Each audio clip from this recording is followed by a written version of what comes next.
How long ago was it? 8 years. It was staff development and training. And I was talking to young people like you. The question was, how do we train them? How do we mentor them? What do we ask of them to do? And a few years earlier, I was taking tennis lessons from a great instructor. And I did the analogies from that lesson is something that I used a lot in my life from those lessons that I used to take with him.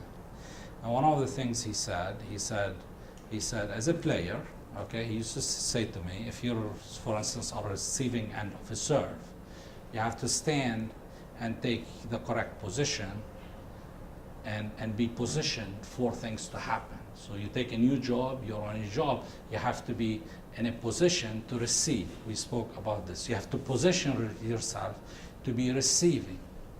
And while you're doing this, you have to be focused. The supervisor, the employer, the client, if you're there, he will call you, and if you're focused on them, he will be giving you the attention you want. Then the serve the ball comes from the other side being served. And one of the things you need to do, way before you hit the ball, you need to reach out to the ball. Because the ball is not going to be served straight at you. So anything that you're doing on your job, you have to come up and meet it and cut close to it. And you have to take proactive measures to get to the ball. This is even before we hit the ball. Even before we hit the ball, what we have to do, we have to create flexibility.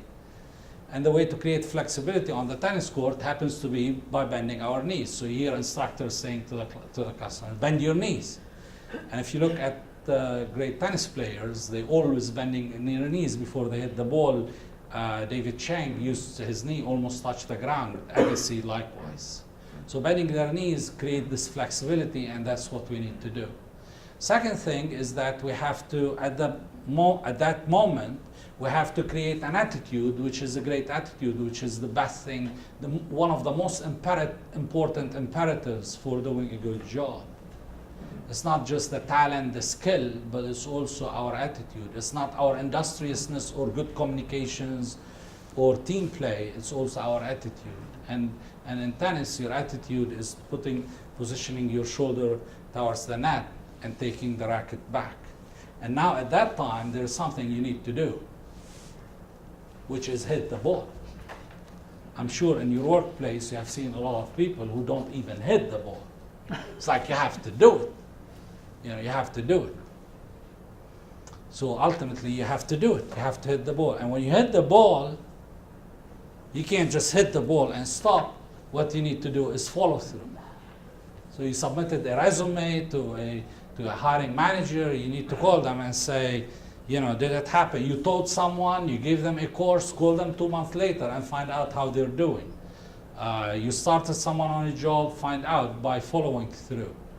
It's amazing how inexpensive of an exercise, how least consuming of an exercise, and it's unbelievable how much return on investment it is. We went through this whole exercise. All we have to do is let our hand go, and that's the follow through, is to let our hand go and not freeze and stop here. And when all said and done, okay, and take it from someone who's older than most all people in the room, after you do hit the ball, don't stand admiring your achievements. Because the ball is coming back. It's coming back. Right. Position yourself again and wait for the ball, because it's coming back, and get ready for it again. Wonderful. Thank you very much.